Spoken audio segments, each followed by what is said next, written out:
Hi guys, তো সবাই কেমন আছো? ভালো আছো হয়তো। আমিও খুব ভালো আছি। তো আমার আরেকটা ব্লগে সবাইকে অনেক অনেক স্বাগতম জানাই।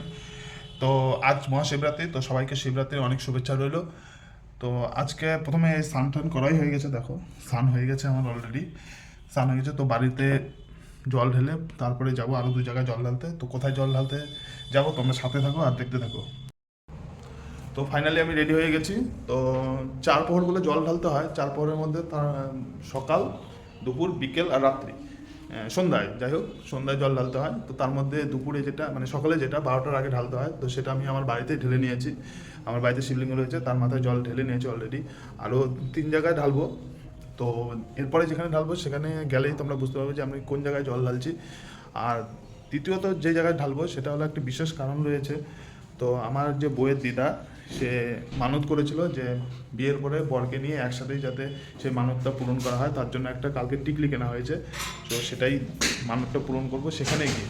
তো দেখি আমার বউ রেডি হয়েছে কিনা। কই রেডি হলা? এই রেডি হয়ে গেছে। তো আমরা অলরেডি রেডি হয়ে গেছে। সবাইকে বলো মহাশিবরাত্রি, সবাইকে অনেক অনেক শুভেচ্ছা রইল। তো সবাইকে অনেক অনেক শুভেচ্ছা রইলো। তো আজ সেখানেই যাবো। টিকলিটা এবার কই, টিকলিটা কই দেখো, ওর মধ্যে নিয়ে এসো নিয়ে এসো।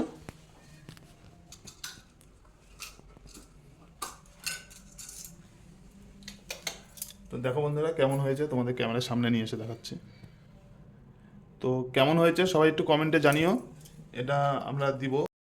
তো আমাদের দুজনকে কেমন লাগছে কমেন্ট সেকশনে জানিও তোমরা তোমাদের মতামত। আর চলো, ওকে যেখানে জল ঢালবো সেখানে তোমাদের সাথে দেখা হচ্ছে। তো ফাইনালি আমরা বেরিয়ে গেলাম দুজন মিলে বাবার উদ্দেশ্যে। তো আমরা কোথায় গিয়ে জল ঢালছি তোমরা অনেকেই চিনতে পারবে যারা রায়গঞ্জে থাকো।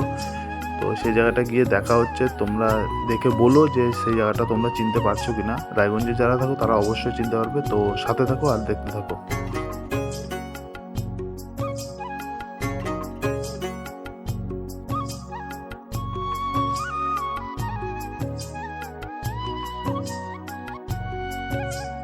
ফাইনালি আমরা চলে এসেছি।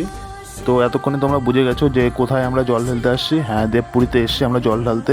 আর কতটা সুন্দর মন্দিরটা সাজিয়েছে তোমরা দেখো একবার, খুবই সুন্দর সাজিয়েছে। আর এই যে লাইনটা দেখতে পাচ্ছ তোমরা, এটা সমস্ত মানুষ দাঁড়িয়ে আছে বাবা মাথায় জল ঢালবে বলে। আর দূরে যে ট্রেনটা দেখতে পাচ্ছ, ওই ট্রেনটাও সমস্ত মানুষ দাঁড়িয়ে আছে। তো আমরাও দেরি না করে ঝটপট লাইনে দাঁড়িয়ে পেলাম তো বাবার মাথায় জল ঢালার জন্য।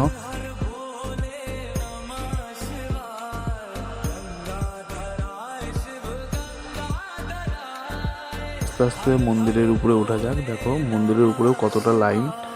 তো বাবার সামনে গিয়ে এখন দেখা যাক কতক্ষণ আরো অপেক্ষা করতে হয়।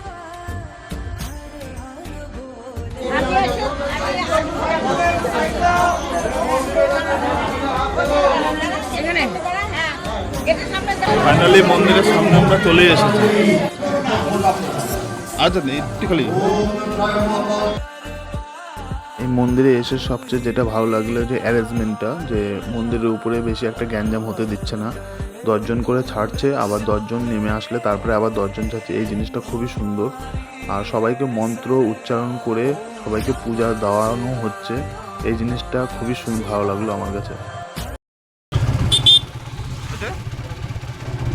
তো বন্ধুরা আমাদের দ্বিতীয় প্রহরে জল ঢালা হয়ে গেছে। এখন যাচ্ছে তৃতীয় প্রহরে, যেখানে যেটা হলো আমার বইয়ের মামাবাড়ির ওখানে, যেখানে আমাদের মানসিক ছিল সেইখানে। তো চলো ওখানেই দেখা হচ্ছে তোমাদের সাথে।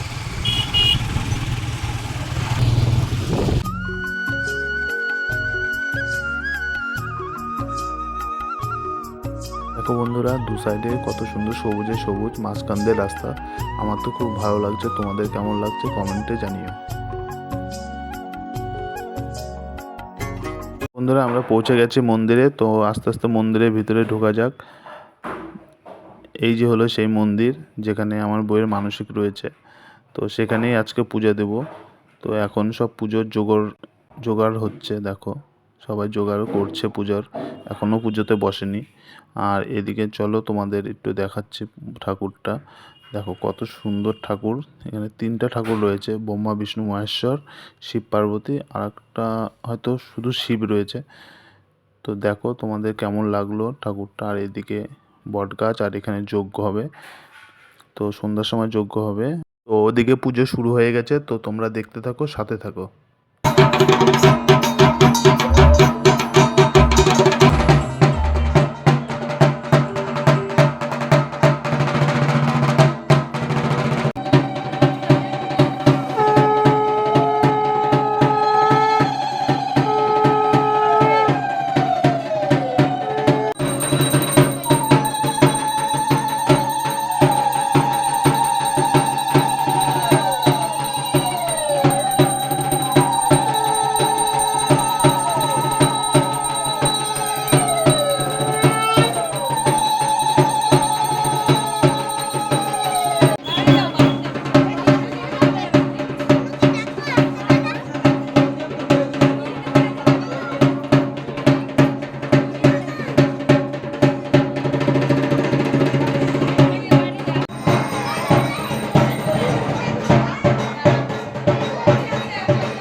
ঠিক আছে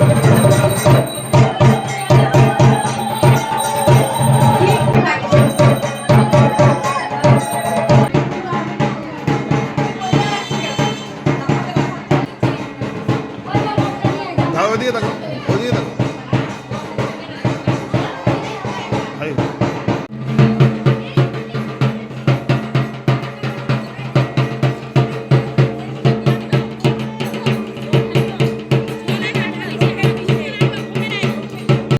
ফাইনালি আমাদের পূজা দেওয়া কমপ্লিট।